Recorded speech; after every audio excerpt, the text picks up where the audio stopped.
Hello there, you wise and witty, beautiful human being. I'm Dave Rubin. This is the Rubin Report Direct Message. It's November 11th, 2021. As always, you can chat with other viewers at rubinreport.locals.com. We are now streaming on Rumble Video. We're streaming on YouTube, streaming on Blaze TV, and we are doing a Rubin Report Locals Q&A today. We got a whole bunch of questions submitted by you guys. You still have a chance.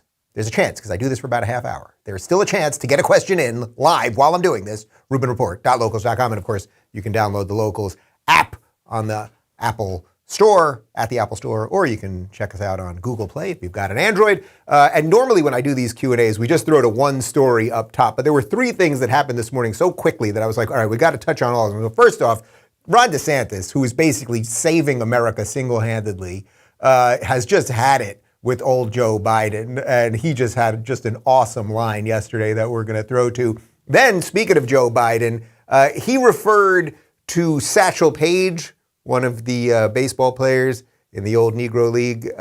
He referred to him as a Negro, which, that's not quite the N-word, but Joe is reading off these things. He's a little confused.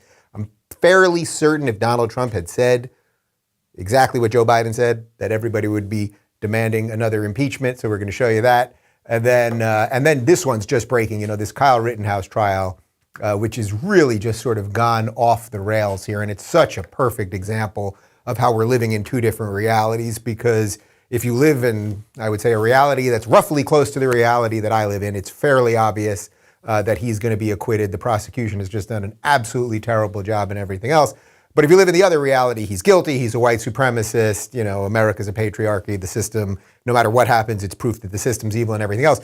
But there's just an absolutely extraordinary moment. I mean, this prosecutor is just incredibly terrible. Incredibly terrible. So we're going to show you some video on that before we get to that. And then your questions. I want to talk to you guys about Convention of States. A bunch of you have been asking me about the Convention of States. And, there's no question in my mind, obviously, that Joe Biden's vaccine mandates are unconstitutional overreach.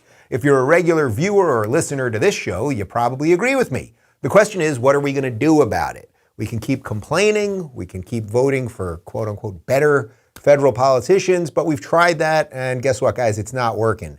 We need a new, better solution to federal overreach. And my friend Mark Meckler has one. Article 5 of the Constitution allows the states to call a convention of states. This isn't about politics. This is about actual solutions. At this convention, the states gather to propose constitutional amendments that take away everything career politicians love: their money, their power, their careers in office. And the best part, there's not a single thing the feds can do to stop us.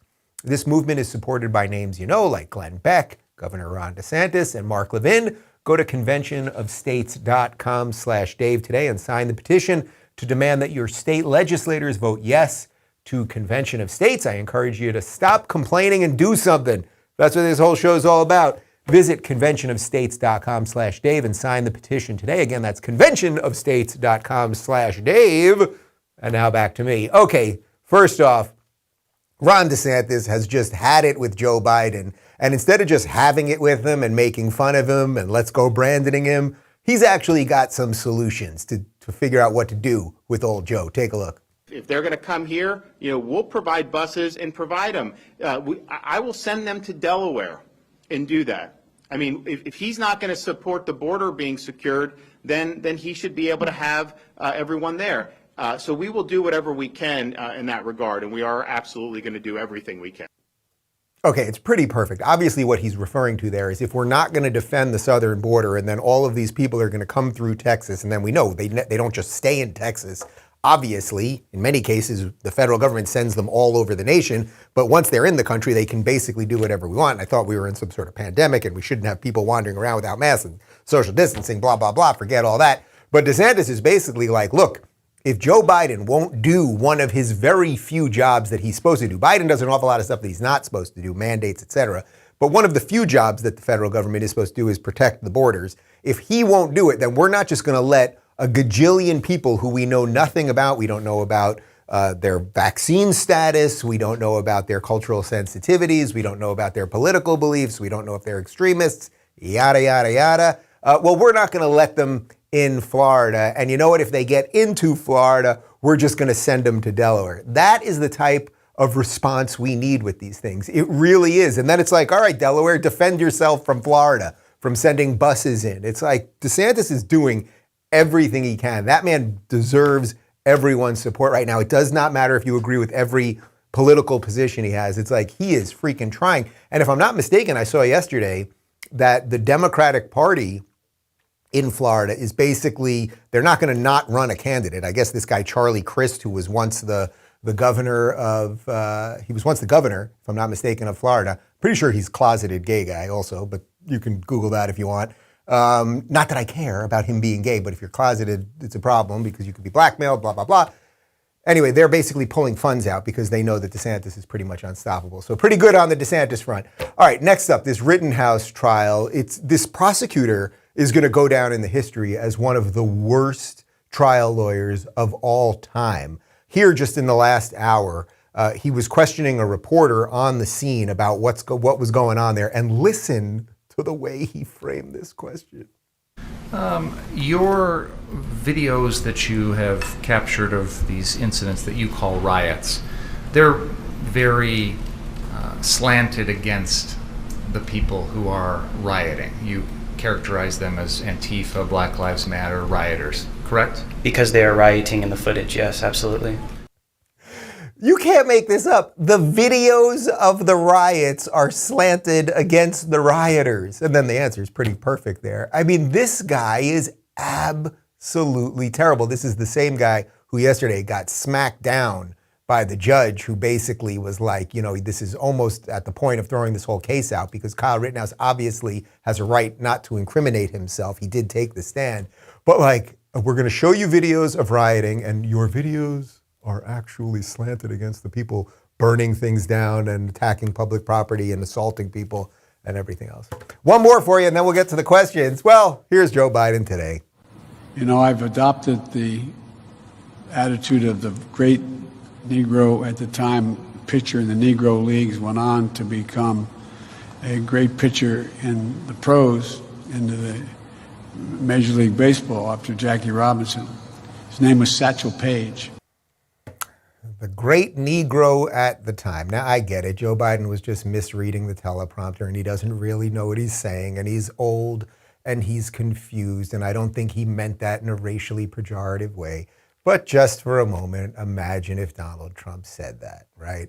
We'd be in impeachment 7. There would be riots in the streets. It would be abject insanity. So poor Joe, I mean, they just keep putting him out there. He's breaking down in front of our eyes. And speaking of eyes, his new thing, have you noticed this? Maybe we'll throw to it one more time. His new thing is he can't open his eyes. His eyes are like this the whole time. Let's throw to it one more time.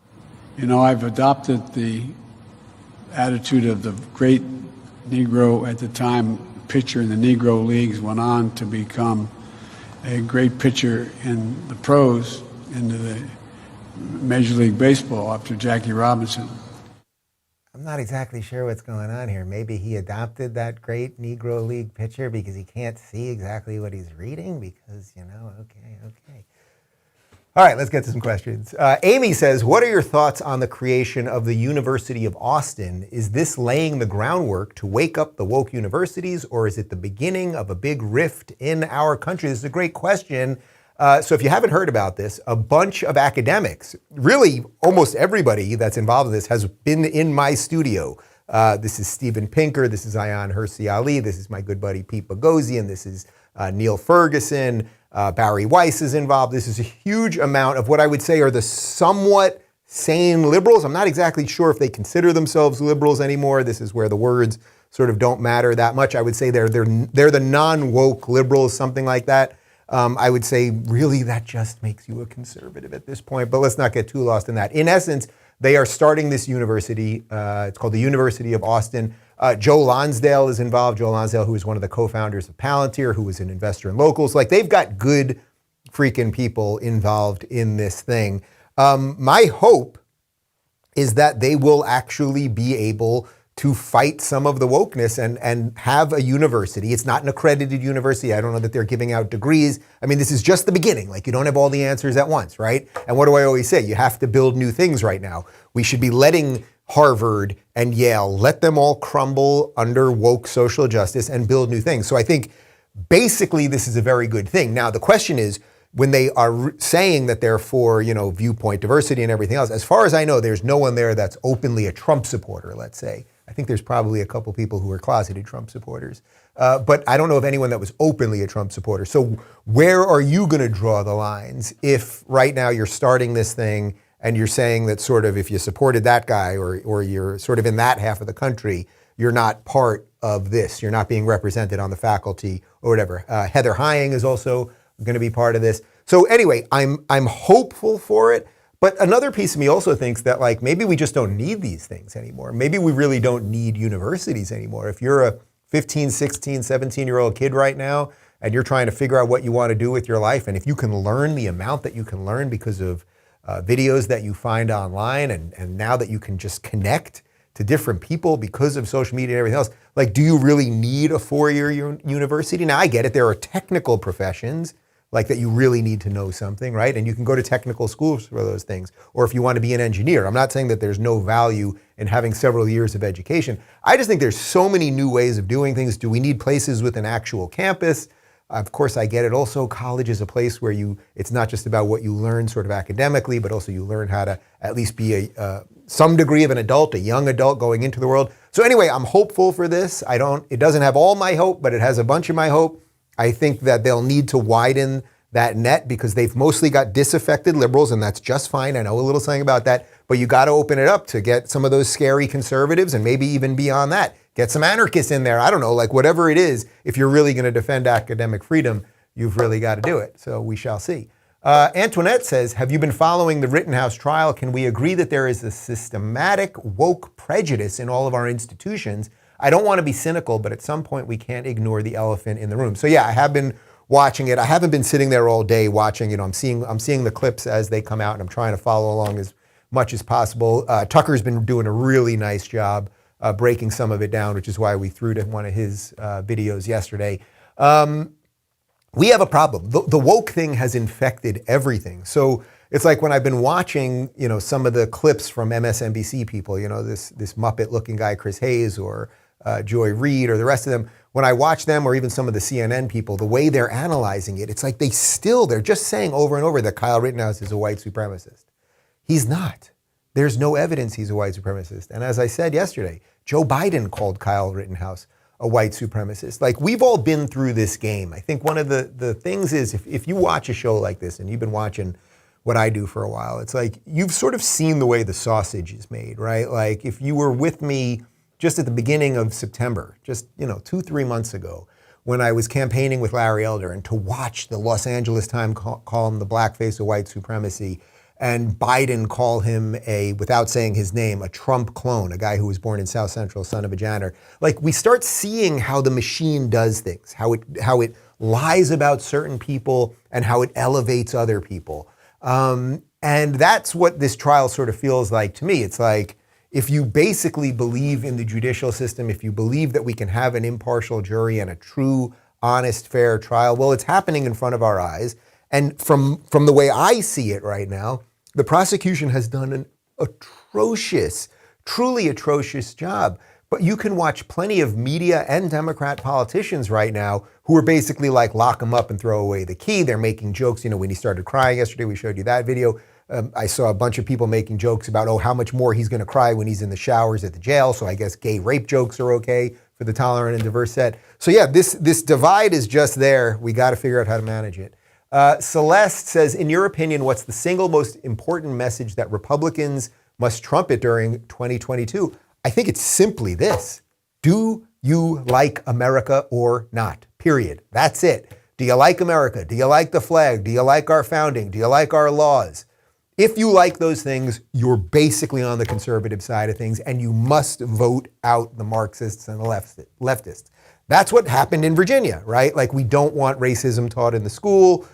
Basic biology is real. Like, the Republicans have such a simple message. And again, I don't even consider myself a Republican. Like, I'm certainly more of a Republican than I am a Democrat. But as I always say, you don't have to be a Republican. You just can't be a Democrat, right? So the message is just so simple. Let them keep doing their thing. America's evil. It's systemically racist. Everyone's horrible. And only if you give us enough money and power and you let us have mandates over you and control every part of your life. That's how we'll fix it. That's one way of looking at the world, right? That's the mainstream media leftist worldview. And the Republicans, all they have to do, hey, we can't solve all your problems, but we'll do the best we can to give you the power back to solve your problems. It's basically, here's the answer.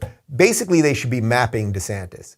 DeSantis should be writing up a little script and just handing it out to every Republican. And that's it, because basically everything he's done in the last 2 years has been pretty freaking spot on, and enough's enough. And people are looking for some adults in the room, right? Isn't everyone kind of looking for that? Like when you have these rare moments when you see someone stand up for what they believe in and say what they believe, like how important that is. You know, even the interview that I did with Jordan Peterson from 2 days ago, we showed you the clip yesterday, where he talked about, this is Jordan's words basically, I got the vaccine, now leave me the fuck alone. And Jordan doesn't drop the F-bombs that often.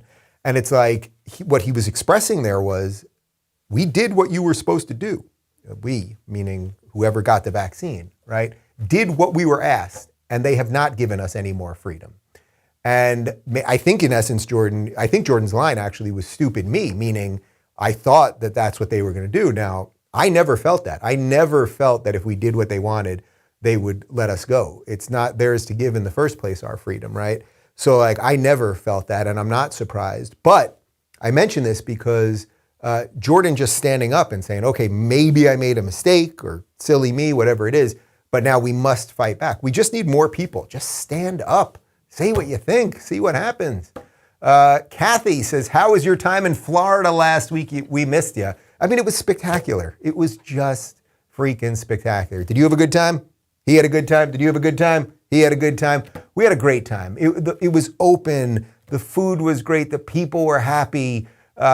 We bounced all over the Miami area doing all sorts of things that perhaps I'll tell you more about in the next few weeks.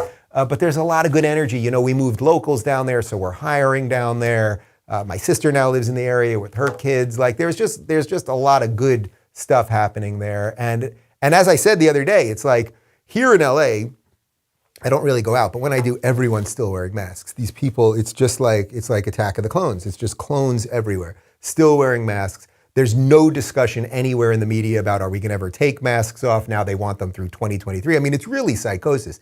But in Florida, there was basically no one wearing masks.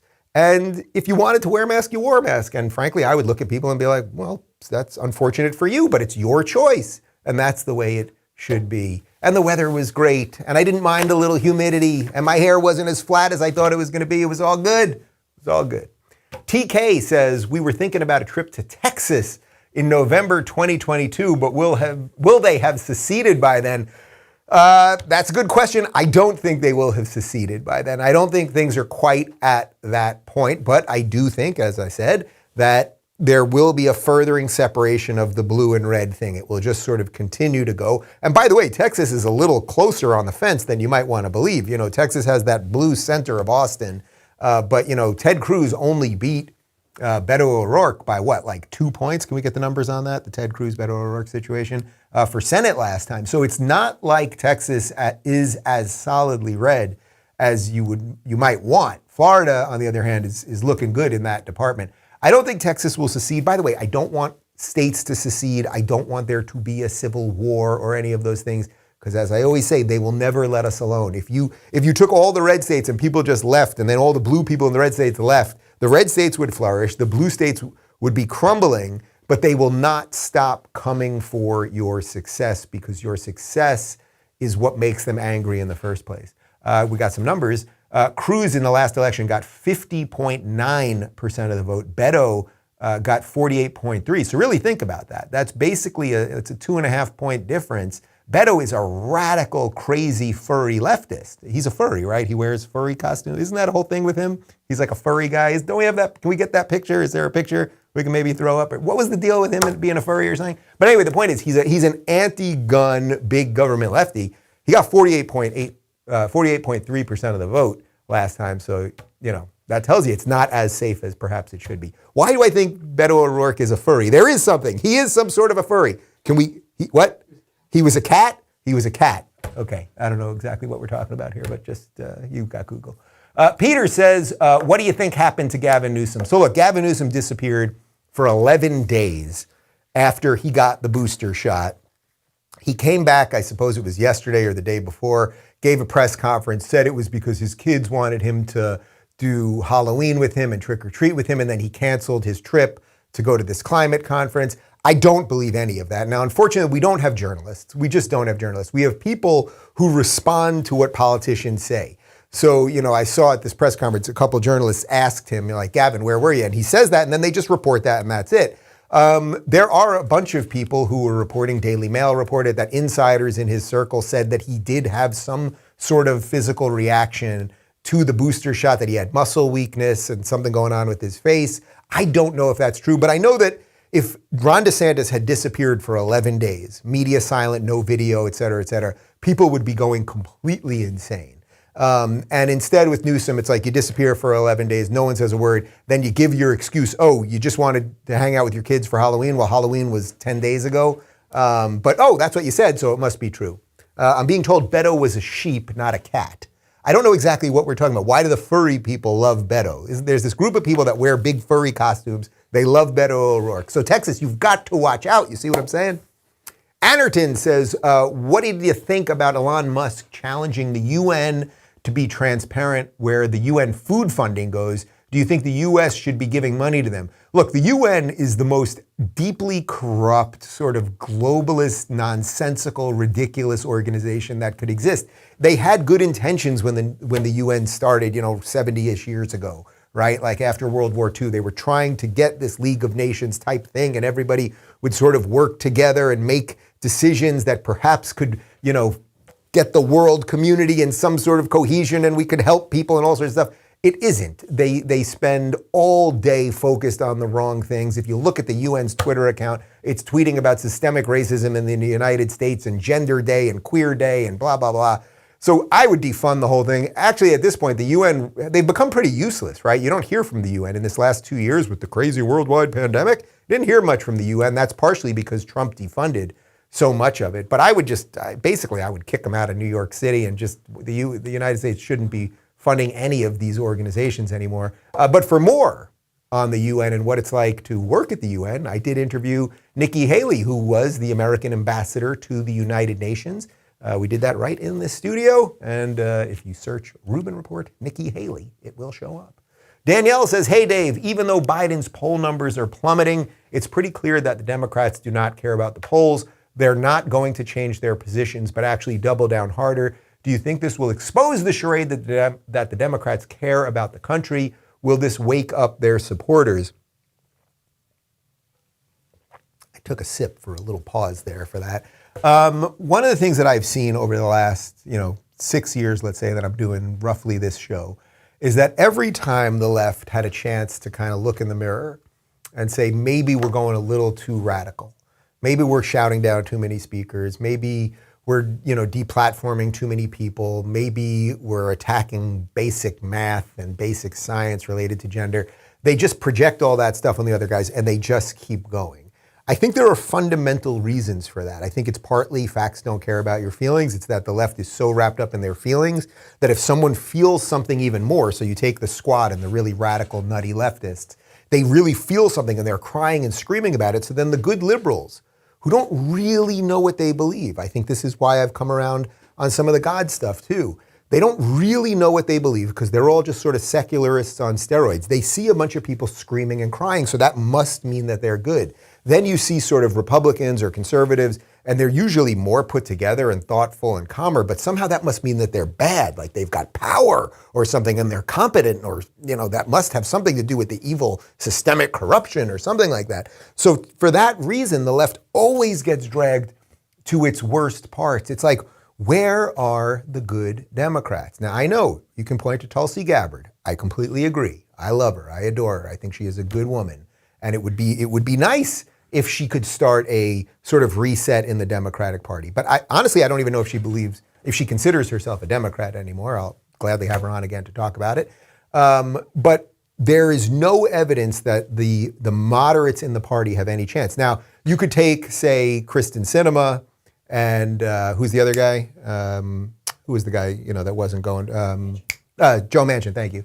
You could take two of them and say, all right, well, they're sort of moderates because they stopped the bill from being passed. The 3.5 went to 1 trillion, even though money doesn't mean anything and whatever. So yeah, it's not that there's nobody, but like, is the energy and the future of the party, is it Kristen Sinema and Joe Manchin? Like, I don't think so. They've decided to go in with this thing. And that's why social justice was such a danger this entire time, because it was a cult, not a political ideology. If you tell me there's a political ideology, what do we believe? Like, what do I believe? I believe in individual rights.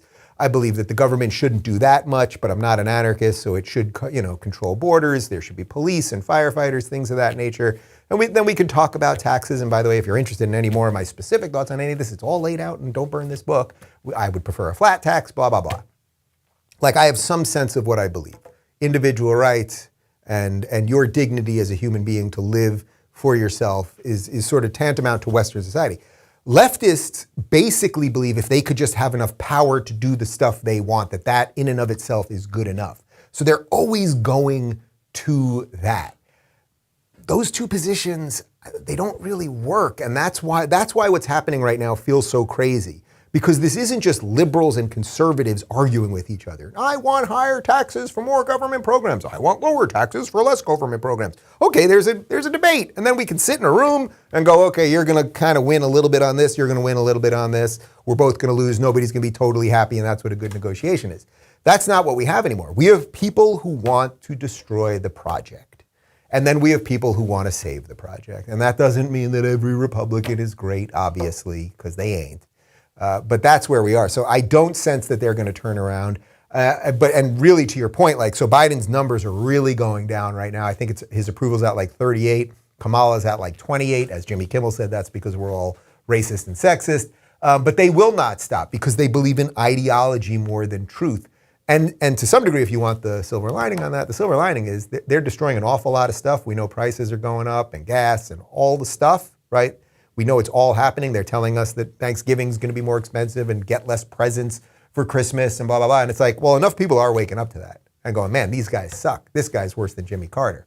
So I do sense a red wave, and then we'll see where we're at. Sandra says, is it impossible to break our made in China addiction? I feel like we're past the point of no return, but how could we turn that into an advantage? I think Trump would have found a way. We are so locked in with China because of debt that we have and poor trade deals. And this is all the stuff that Trump was screaming about for 5 years, basically, from the year before he was president, the 4 years he was president. Everyone called him racist because of it. He tried to stop travel from China at the beginning of COVID. He was told he was racist. He called it the China virus. That was racist too, blah, blah, blah. We have a huge problem with China on our hands. China is stealing our IP. China is putting fentanyl on our streets. China most likely had something to do with a lab leak that put COVID here in the first place. We are becoming more China-like every day. I referenced this the other day, but in my interview with Blake Masters, who's running for Senate in Arizona a couple weeks ago, he talked about how as we started sitting down with China, the original idea of the last, say, 10, 15, maybe even 20 years was that China would become more like us. They would see a liberal democracy and they would say, oh, we want to be more like you. We want more people to be free. We want more people to have opportunity, things like that. But unfortunately, we've become more like China. We now have mandates. We don't respect individual rights. We're forcing companies to do things that they don't want. So we're not in a good place with China. Got a little update here. Trump signed multiple orders to support American-made goods and started a Buy American movement, which of course was called racist. Now Biden says something similar to that. He's not racist when he does it because he calls it Build Back Better or something. Trump called it Buy America. So you see this stuff here. I don't know how we get out of the situation with China, but it really is the issue. Like if you think Russia is our biggest geopolitical foe, it's like, no, that's not it. It really, this right now is all about China. And do we have enough people? It sort of goes back to one of the first questions. Do we have enough people who will stand up and say, no, I'm here for America. I believe in America. And I don't want to be subordinate to China. And we're not just going to let them ever encroach on us and change the way we live and be their bitch, basically, because that's what we're becoming. Perry says, pride is a powerful thing. I suspect that's one of the reasons the left can't get over Trump. What could persuade them to get beyond their pride and vote differently? Look, this is the great challenge, right? Like one of the things that the left does really well is they hate whenever a conservative is in power, and they took that to like the zenith, right? The apex of that with Trump, where they made him into, Orange Hitler. But they take anyone that's in power that's Republican is always the most awful thing possible. But then when they're out of power, they kind of like them again. Now, they haven't done this with Trump, but they do kind of like George W. Bush now, right? They like the idea. They love Liz Cheney now because she's sort of on the outs with the Republicans. So now she's a good Republican. So how do we get them to put their pride away? Well, this is what you're really asking, I think, is what does the future of the Republican Party look like if it's going to be sort of wider, right? So like, look, I think you can make an absolutely good argument for why Trump should run again. I think he still is the energy of the party. He's still sort of the center of the universe. If you want to talk about rallies and blah, blah, blah, and all of that stuff, it's like it makes a lot of sense. On the other hand, you know that a certain amount of people, no matter what, they have their reasons. It is what it is. They don't like the personality. They can't get over it. They've been confused by the media, all of it, whatever. They're just not going to go in that direction, okay? It just is. So what makes more sense to me would be that you would take a guy like DeSantis, who I think is making all the right choices, have Trump acting as the bodyguard. I've talked about this before. Deal with the media nonsense, get the rallies going, and like sort of step aside. Do the one thing that Trump's never really done, which is put the ego aside a little bit for, I don't like the phrase the greater good, but for the chance that America can get through this crazy Marxist insanity. That would be the best move, I think, because I don't think a lot of the people that are truly deranged by Trump, they're not going to come around. And by the way, if Trump in his heart of hearts, if he actually believes that the election was fixed, now I'm probably going to get booted for talking about what someone else thinks about something, but if Trump really believes that they fixed the election and they colluded and whatever it is that he believes at this point or he talks about, well, then why wouldn't they just do it again? Has he done anything? And I say this as someone that voted for Trump and probably would vote for him again if he ran, although I would gladly vote for DeSantis first. I think you see my point. If he believes that they really did fix it last time, well, then has he done anything or has he overseen anything that would stop them from doing it again? That's not a reason not to run, but like you got to think about that a little bit, don't you? Don't you have to be like, oh, we really needed to get more people on the ground in these places and everything else. Now, by the way, the Republicans have been trying to do some things on the ground related to elections, like in Texas and in Georgia, et cetera, and they're called racist for it and everything else because, if you show your ID to vote, you're a racist. If you show your ID to get on a plane, that's sane, but you get it. So anyway, this is what the Republicans have to figure out, is what does this collection of people look like? There's a lot of interesting people, right? You've got Dan Crenshaw, you've got Nikki Haley, you've got Tim Scott, you've got Trump, you've got DeSantis. Like there is a collection of something. And could everyone sort of get in a room and be like, hey, we got a much bigger problem. We got a much bigger problem than whatever our differences are. Like the ominous move of communism, Marxism, it's here, so let's figure out the best way to do this. I think if Trump can make that move, like what a cool sort of ending to the story. It doesn't even have to fully be the end, but like what a cool sort of chapter of the story where he was like, you know what? There's someone else that might be a little more effective as an administrator here that wouldn't cause all of the lunacy. And I can help, and I'm going to help instead of making it all about me. Like that actually seems kind of cool to me. Marissa says, do you see any way the Rittenhouse verdict doesn't end in riots? Probably not. I think there's going to be riots. Look, well, I do think he's going to be acquitted. If anything I have watched has been indicative of what's going to happen. I mean, this prosecution's been absolutely horrible. So I do think he will be acquitted. I mean, the prosecutor was talking about how he plays video games, so he wants to kill people. I mean, really just like batshit loony stuff. The left has learned that if you don't get your way, you can riot, right? Even now, I just saw this morning that in New York City, where the new mayor, Eric Adams, he's the new incoming mayor, he's saying that he may start funding police again and may start cracking down on some of the crime, et cetera, et cetera. Well, now BLM and Antifa are saying that they are going to bring back riots if he does that. So it's like, how are they not designated as domestic terrorist organizations? We have a certain subset in society that says if you don't do what we want, we will bring violence. And it's interesting because, in the last 10 months since Biden became president, where have all the riots been? Did we stop systemic racism? Have no people been shot by police? Or could it be that they're sort of coordinated? Guys, hear me out. I'm going on one of my crazy theories. That perhaps all the riots and the destruction and BLM and Antifa are actually somehow connected loosely to the Democrats. And when they need more violence, they can kind of turn it on. And when they want less, they can kind of close the spigot. Could that possibly be? Or am I a complete conspiracy theory maniac? I'll have to think about that.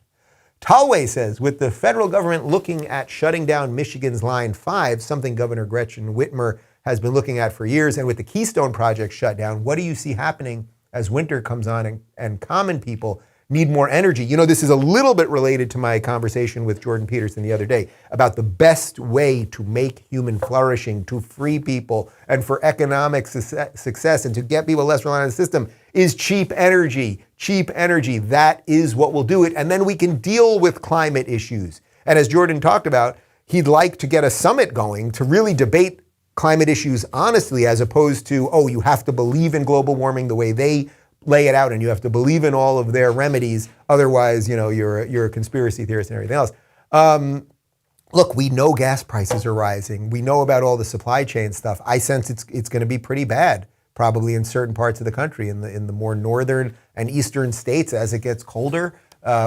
If gas prices are going up and heating prices are going up and oil prices are going up and everything else, it's like, that's not good for common people. That's not good for the average person. You know, when gas prices rise, Biden says, well, I'm never going to tax, you know, poor people. We're just going to tax those rich people. Well, if gas prices keep rising, who does that affect? Does that affect the rich guy in his Tesla?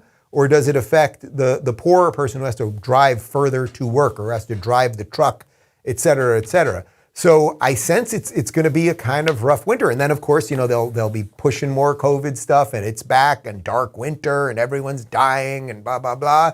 It's like, man, get some control over your life. Know what you believe. Figure out how to be less reliant on these people and you will be happier. This is very much what my next book is about. All right, last question. Landon says, do you feel that the conservative movement is actually gaining ground, or are we just thinking that these small victories are just stopgaps holding back the inevitable flood of leftism? I like that we're ending on this one. Look, I think at some level, the specter of Marxism and leftism, it's sort of here. Like, they've infected so many young people. They've infected so many systems, teachers, brainwashing kids into believing they're not the gender that they are, telling them that 2 + 2 doesn't equal 4. All of the stuff, it is so rotted and it is so institutionalized in everything that we all see, right? It's on Apple TV, or it's on Netflix. Like, it's coming through the pipes and the programming and all of those things. And that all feels horrible and it sucks. But, you know, I often talk about that star in the distance and how we need hope, right? And we got hope at a political level a week and a half ago, basically, with the election in Virginia. Parents stood up and stopped Terry McAuliffe, who I don't think he stands for anything, but so he in essence was standing for crazy woke leftism and teaching critical race theory and everything else. And parents stood up and Glenn Youngkin won. Now that's a win. That's a real win. And then it makes more people, probably in other states, go, boy, you know, something did happen. We showed up to vote, we pushed back, and we got a win. So it's going to happen on a state-by-state basis. It's going to happen on a local basis. I also think culturally, you know, it's kind of coming around a bit. Right before we started the show, Michael said to me that Ben Shapiro was on Joe Rogan yesterday. And what was the line? Roughly, Rogan said something to the effect of Ben at the beginning, something like, oh, aren't you happy that it's cool to be a Republican? Is that what he said? Something like that? That more people are becoming Republican right now. And it's like, all right, maybe the more painful, long slog that a bunch of us have been through, fighting the machine, being called a leader of the far right, like the New York Times called me, or just all the stuff that we've all sort of been through that you guys have seen. It's like, maybe we are winning converts, average, decent people, right? Like, I know somebody, I don't want to give too much away, but somebody that I know here in LA who's in the entertainment business, that it was really like a bananas lefty his whole life, like far more left than I even ever was, who is completely red-pilled right now because he works in entertainment and no longer can hire teams of writers based on their skill, their writing skill. And he happens to be in comedy. I've said too much at this point. But he can't hire a writer's room filled with the funniest people. He has to get, I have one Indian, I have one trans woman, I have one cripple, I have somebody who's deaf, somebody who's blind. I mean, it's a comedy in and of itself, right? But now he's red-pilled. They're red-pilling the average person. So I am hopeful in that regard. This is, a little bit of what Michael Malice would talk about is you want these people to be out there as much as possible saying all of their crazy shit. So for every person that it feels like AOC says these crazy things, and then for a certain amount of young people that are like, oh my God, she's so right. She's on TikTok and she's drunk and she's laying on the floor while she's talking. She's so right and she loves Bernie. Well, then the question is, how many people do actually look at that and be like, man, she doesn't know what she's talking about. She's completely ridiculous. These people are still wearing masks. They still believe that the government's going to save you from all of those things. So I think there has been a mass red pilling. We just need to keep showing up. It's what I always say, just talk. Just tell your neighbors and your family what you think. It ain't easy. We've all got problems. I guarantee you, every single person watching this right now, and myself included, and the guys in this room and everybody else, we've all got issues saying what you think. Everybody's got it, right? Family problems right now. Everyone I know, I think everyone I know is dealing with some other family problem related to politics or belief or mandates or everything else. The choice is you will either stand up and say what you believe, or you'll just, okay, vaccinate my kids. Okay, do what's against my conscience. Okay, I'll wear a mask forever. Okay, fine. Like, do you think that the world will suddenly magically get better? It won't. And that's exactly what I was talking about with Jordan Peterson. I think he was having a really sort of beautiful mea culpa, and it came with a little bit of pain and anger, which is why he dropped the F-bomb when he said it. He's saying, man, I thought if I did this, you guys would let up. But this ideology does not want to let up. And by the way, I would grant Jordan a very long leash on this because he had such horrific health stuff for a year and a half that maybe he made a decision without fully thinking it all completely through. I don't want to put words in his mouth, and I'll gladly discuss it with him again. But like, people are waking up. I've seen the reaction to the video, and an awful lot of people were like, yeah, I kind of did it too. I got the vaccine because I thought they'd let us out again. And meanwhile, here in Los Angeles right now, unless you are vaccinated, you cannot go to a restaurant.